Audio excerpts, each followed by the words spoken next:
Now, when you see the when you look in Daniel and you start dealing with Daniel chapter 7 and Daniel chapter 8 and 9 and 10, you, especially um, 8, 9, and 10, you're dealing with Israel. And for Israel punishment, for going into Babylon, um, when they came out of Babylon, Daniel's prayer was that I noticed that the land was to lay desolate 70 years, and that the and that our sin, and it was desolate because of our sins. But the Lord had mercy on them for that time, and He said, "Okay, well, I'm gonna give you 49 weeks. I'm gonna give you, uh, excuse me, I'm gonna give you 70 weeks, which is 490 years, to get your life right up until Jesus Christ. And then when Jesus Christ come, after that, I'm gonna put on you desolations up until the time that that needed to be poured out on you, be poured out on you. But after that time, the Bible speaks of in this verse that we're going to look at right now, that the Lord was going to overturn those areas of destruction on them, and going to be favor unto them, and they are going to be the ones that be the glory to the earth to finish the work of God. In the last days, the mountain of the Lord's temple will be established as chief among the mountains. It will be raised above the hills, and peoples will stream to it. Many nations will come and say, "Come, let us go up to the mountain of the Lord, to the house of the God of Jacob. He will teach us his ways, so that we may walk in his paths. The law will go out from Zion, the word of the Lord from Jerusalem. He will judge between many peoples, and will settle disputes for strong nations far and wide."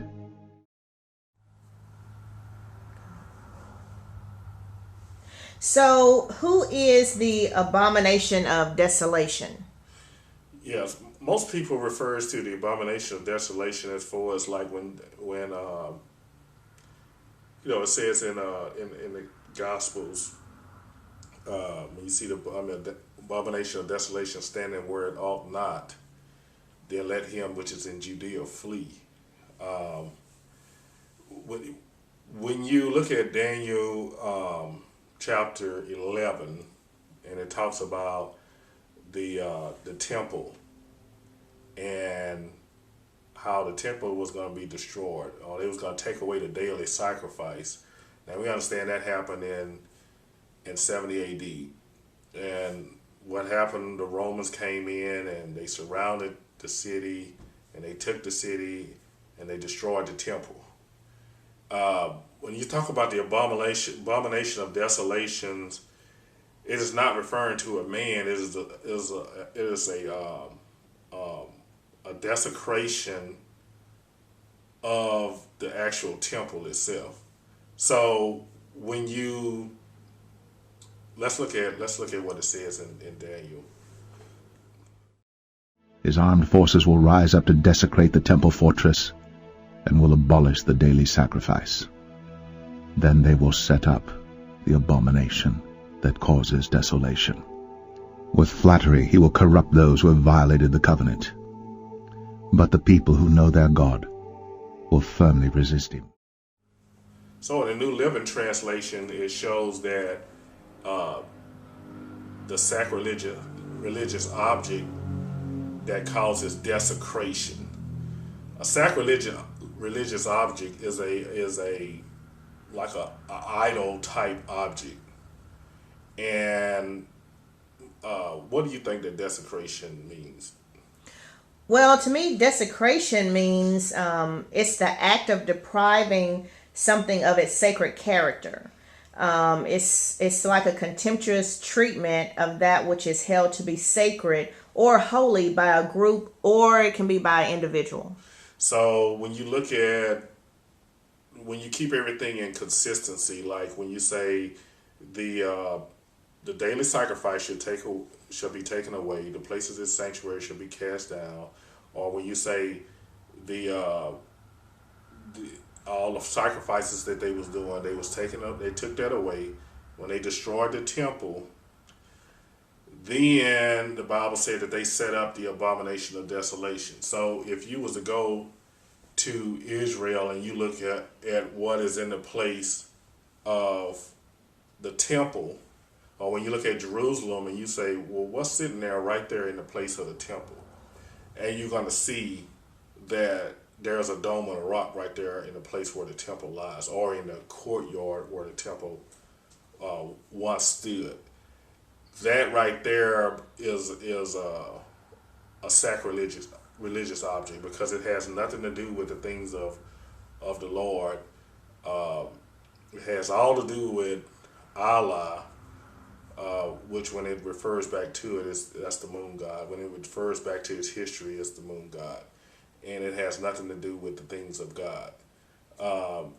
That's what desecrates the area, because that object is sitting there. And that, when you say abomination of desolation, and you look it up in the Hebrew, or it just says abominable object or idol, that causes desecration, or that desecrate the holy area. And that's supposed to be there until the times of the Gentiles be fulfilled, and then that will be removed. So as far as Israel, how will they even know to look for Jesus when they don't even believe that he's the true Messiah? Because the Spirit is going to be poured out upon them, and the Lord's going to do a work for them, and then they will see. And these scriptures right here will show you that. Pour out on the house of David and the inhabitants of Jerusalem a spirit of grace and supplication. They will look on me, the one they have pierced, and they will mourn for him as one mourns for an only child, and grieve bitterly for him as one grieves for a firstborn son. On that day the weeping in Jerusalem will be great, like the weeping of Hadad Rimmon in the plain of Megiddo. So, who is the beast? We talk about the beast, in Revelation. Everybody's talking about the mark of the beast, especially with, the new technology that's coming forth, and, the chips in the forehead and in the hand, and that's the mark of the beast. But who is the beast that Revelation is speaking of? Well, the beast, when you look at it, a lot of people say, well, it's different presidents and Obama and all of this, but the beast, the Bible says in Revelation chapter 17 that it once was and is not and yet is, and he shall ascend out of the bottomless pit and go into prediction, or go into destruction. Now, when you look into Daniel, let us look at Daniel chapter 7. Then I wanted to know the true meaning of the fourth beast, which was different from all the others and most terrifying, with its iron teeth and bronze claws, the beast that crushed and devoured its victims and trampled underfoot whatever was left. I also wanted to know about the 10 horns on its head, and about the other horn that came up, before which 3 of them fell, the horn that looked more imposing than the others, and that had eyes and a mouth that spoke boastfully. As I watched, this horn was waging war against the saints and defeating them, until the Ancient of Days came and pronounced judgment in favor of the saints of the Most High.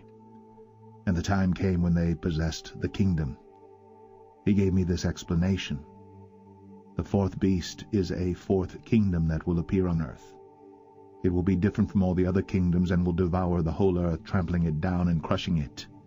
The 10 horns are 10 kings who will come from this kingdom. After them another king will arise, different from the earlier ones. He will subdue 3 kings. He will speak against the Most High, and oppress his saints, and try to change the set times and the laws.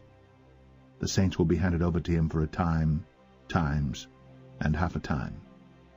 But the court will sit, and his power will be taken away and completely destroyed forever. Then the sovereignty, power, and greatness of the kingdoms under the whole heaven will be handed over to the saints, the people of the Most High. His kingdom will be an everlasting kingdom, and all rulers will worship and obey him. You talk about the little horn that came up and spoke great words, and it's not going to be any deception, or it's not going to be any doubt about who he is when he show up. When he come, you'll know who he is, and his main reason for him coming is to persecute the people of God. And all the nations, according to Revelation chapter 17, all the powers will give their power over to him, and he will be a supreme authority. It won't be anyone that you might think that might be the beast. You will know exactly who he is, and he will come with so much power and so much authority that the Bible says if it was possible that he would deceive even the very elect. So when the Bible said that who is able to make war with him, who is like unto the beast, this man is going to be something to reckon with. And the Bible said he's going to stand even up against the Jesus Christ when he returns, but he's going to be broken without hands. So as far as any power here on the earth, I mean, we can look at presidents and we can tell, I mean, half of the nation voted for a president, half of them didn't. It won't be nothing like that. When he returns, if your name is not written in the Lamb's Book of Life, you will worship him. There is no doubt that you're going to be able to resist his power.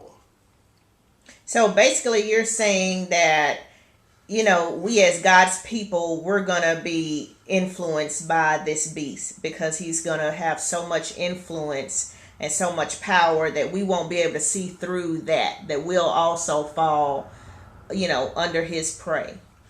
If you're not chosen, if your name is not written in the Lamb's Book of Life, you will follow him. Now, you can associate yourself to be a Christian. You can associate yourself to be anything. But if the Lord doesn't keep you in that time, you will worship his image, and you will receive his mark to eat and to go about your everyday life.